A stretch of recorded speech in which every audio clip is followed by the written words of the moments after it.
Oula, c'est quoi cette Westgate? Elle est bizarre. Ah non, ta Westgate, elle est bizarre là. Laquelle? Là, je le vois là. Elle devrait monter comme ça d'un coup, mais regarde, elle monte tout doucement. MZ5 Auto, eh bien, salut les amis. Alors aujourd'hui, je vais m'occuper de cette BMW X1 en F48.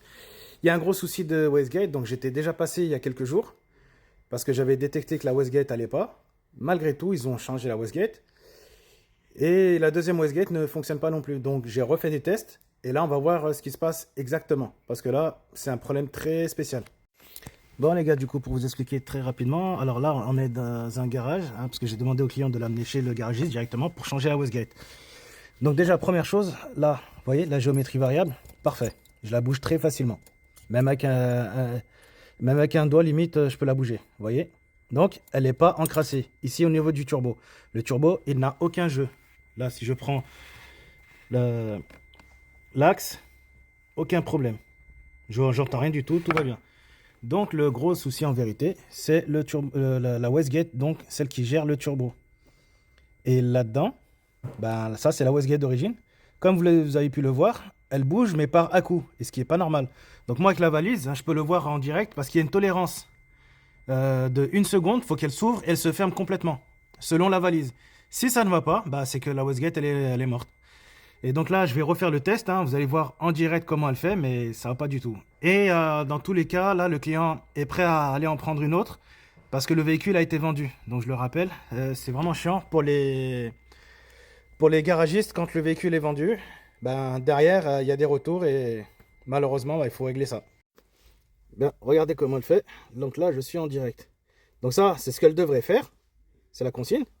Et là, comment elle se déplace. Regardez, il n'a même pas le temps d'arriver en haut que déjà, il devrait redescendre. Donc c'est une tolérance, vous voyez. Et là, tellement il consomme du courant, donc le calculateur moteur, ce qu'il s'est dit, c'est qu'il y a une surtension au niveau de la Westgate. Et du coup, hop, il coupe la connexion. Vous voyez. Donc là, moi, je suis obligé de le relancer afin qu'il reprend le test.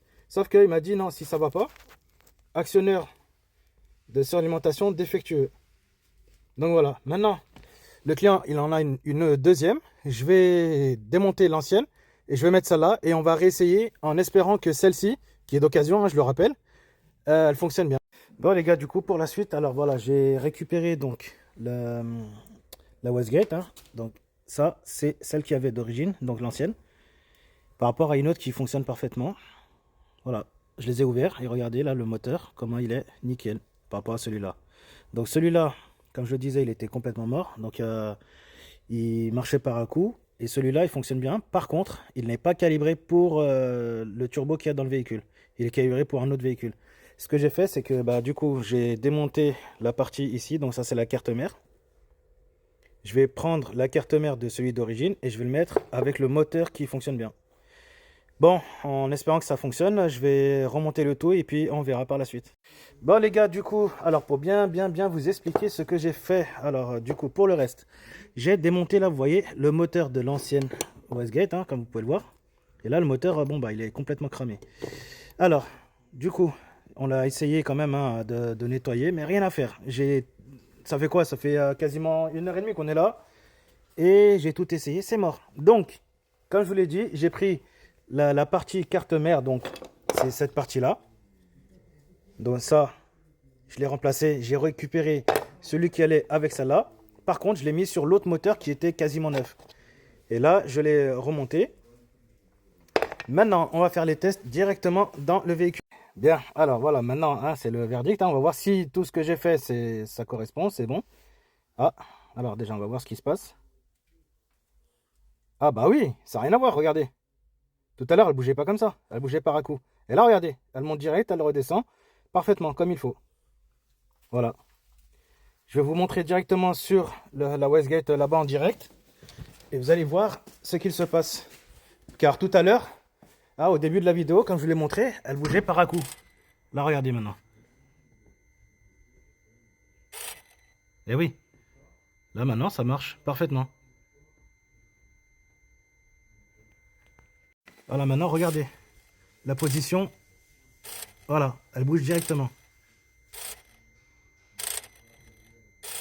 Voilà, nickel. Bon, bah allez, je vais remonter la tige du turbo et puis on va voir avec le turbo monté ce qui se passe. Bien les gars, du coup maintenant bah, j'ai laissé le mécano tout remonter, hein, maintenant que la Westgate a été, on va dire, réparée. Sachant que sur ces modèles, la Westgate, elle ne se détaille pas chez BM, il faut changer carrément le turbo. Donc là, quand j'ai vu ça, bah, j'ai dit au client, non, on va se démerder. Maintenant que tout est bon, alors vous voyez, j'ai la pression de suralimentation. Et là, quand j'accélère, vous avez vu, elle est bien remontée. Donc ça, c'est la valeur en direct et ça, c'est la valeur de consigne. Voilà, vous avez vu, elle est bien montée à 1900 millibars. Donc 1 bar 9 en gros. Et là, bah nickel. Là, tout est bon. Maintenant, je vais laisser le client faire un test avec le véhicule hein, en roulant pour voir si tout est bon. Mais pour moi, c'est nickel. Ce que je peux dire, c'est que avec une petite difficulté en plus, sur cette X1, c'est terminé.